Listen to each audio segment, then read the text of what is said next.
The Rise and Fall of Adolf Hitler, exploring the creation of one of world's cruelest leaders. Adolf Hitler's rise and fall remain one of history's most significant events, profoundly impacting the 20th century. His ascent to power led to World War II and the Holocaust, causing unparalleled destruction and loss of life. Understanding this period is crucial. Born in 1889 in Austria, Hitler's early life was marked by struggle and hardship. His father's authoritarian nature and his mother's illness profoundly affected him. Despite aspiring to be an artist, he faced repeated rejections from art school, fueling his growing resentment. Hitler served as a soldier in World War I, finding a sense of purpose and camaraderie amidst the chaos.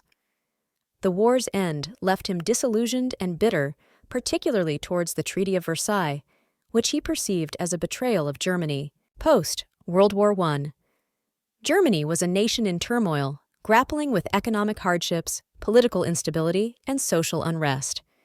The Weimar Republic struggled to address these issues, creating fertile ground for extremist ideologies to take root and flourish. Drawn to nationalist ideas, Hitler joined the German Workers' Party in 1919. His talent for oratory quickly set him apart, allowing him to rise through the ranks. His initial involvement laid the foundation for his future political ambitions and the eventual formation of the Nazi Party. Hitler's transformation of the German Workers' Party into the Nazi Party was marked by his exceptional oratory skills and ability to galvanize disaffected Germans. He rebranded the party, incorporating nationalist and anti-Semitic ideologies, which significantly broadened its appeal. The Beer Hall Putsch was a failed coup in 1923 aimed at overthrowing the Weimar Republic. Although unsuccessful, it was pivotal as it led to Hitler's imprisonment. During this period, he realized the need for gaining power through legal means. While imprisoned, Hitler authored Mein Kampf, outlining his ideological vision for Germany. The book propagated extreme nationalism, anti-Semitism, and the idea of Aryan superiority. It became the ideological foundation for the Nazi movement, attracting a wide and radical following. Upon his release, Hitler focused on rebuilding the Nazi Party, employing strategic propaganda, and cultivating loyalty among various societal segments. He meticulously organized rallies and speeches, targeting economic grievances and national humiliation to garner mass support and consolidate his leadership. Germany's economic turmoil, exacerbated by the Great Depression, created a fertile ground for Hitler's rise. Widespread unemployment and inflation eroded public confidence in the Weimar government. Hitler exploited this instability, promising economic revival and national rejuvenation, which resonated deeply with the suffering populace. Hitler masterfully used propaganda to sway public opinion, employing powerful imagery and rhetoric. His speeches were electrifying, captivating audiences, and building a fervent following. The Nazi regime controlled media, ensuring a consistent, persuasive message that glorified their ideology and vilified their enemies. Through shrewd political maneuvering, Hitler capitalized on the weaknesses of the Weimar Republic. He formed strategic alliances and exploited legal loopholes, incrementally increasing his influence. His ability to manipulate political rivals and public sentiment paved the way for his ascension to power. Hitler's appointment as chancellor marked a pivotal moment in German history. Despite initial resistance, backroom deals and pressure tactics secured his position. Once in power, he swiftly moved to eliminate opposition, setting the stage for his totalitarian regime. The Reichstag fire was a turning point, allowing Hitler to justify draconian measures. He framed the incident as a communist plot, using it to push through the Reichstag fire decree. This step dismantled civil liberties and concentrated power in his hands. The Enabling Act granted Hitler unprecedented authority, effectively sidelining the Reichstag.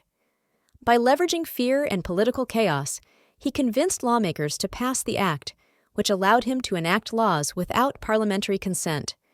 This legal maneuver cemented his dictatorship. Nazi ideology centered on the belief in Aryan racial superiority, extreme nationalism, and anti-Semitism.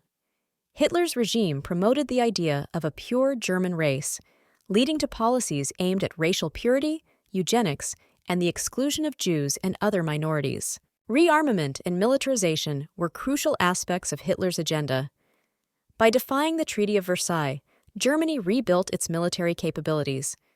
This not only boosted national pride, but also prepared the nation for future aggressive expansion under the guise of reclaiming lost territories. Hitler's expansionist policies aimed to acquire Lebensraum, or living space, for the German people. This involved the annexation of Austria and the Sudetenland, with a vision of expanding eastward into Poland and the Soviet Union, leading to increased tension in Europe. Anti-Semitism was a central tenet of Nazi ideology, resulting in the systematic persecution of Jews through discriminatory laws, pogroms, and the establishment of ghettos. These policies culminated in the Holocaust, where millions of Jews and other minorities were exterminated in concentration camps. World War II erupted with the invasion of Poland in 1939, marking the beginning of a global conflict. Germany's blitzkrieg tactics initially led to rapid conquests across Europe. However, this aggressive expansion set the stage for a prolonged and devastating war. Blitzkrieg tactics brought swift victories to Nazi Germany, overwhelming Poland, France, and others with speed and force. These early successes created a sense of invincibility, bolstering Nazi morale and expanding their control across vast territories in Europe. The tide turned at Stalingrad, where fierce Soviet resistance and harsh winter conditions led to a devastating defeat for the Nazis. This marked a significant turning point, shattering the myth of German invincibility and shifting momentum to the Allies. The D-Day invasion saw Allied forces storm the beaches of Normandy, initiating a relentless push towards Berlin. This massive operation showcased the Allies' strength and coordination, significantly weakening German defenses and hastening the end of Nazi occupation in Europe. Internal dissension grew as the war dragged on, with some German officers plotting to overthrow Hitler. The most notable attempt, the July 20th plot, failed but revealed cracks within the Nazi regime and diminishing loyalty among its ranks. Hitler's final days were spent in a bunker beneath Berlin as Allied forces closed in. His physical and mental condition deteriorated, reflecting the collapsing state of his empire. Desperation and hopelessness marked the end of his reign. Hitler's suicide on April 30th, 1945, marked the end of the Nazi regime. The immediate aftermath saw Germany's unconditional surrender to the Allies.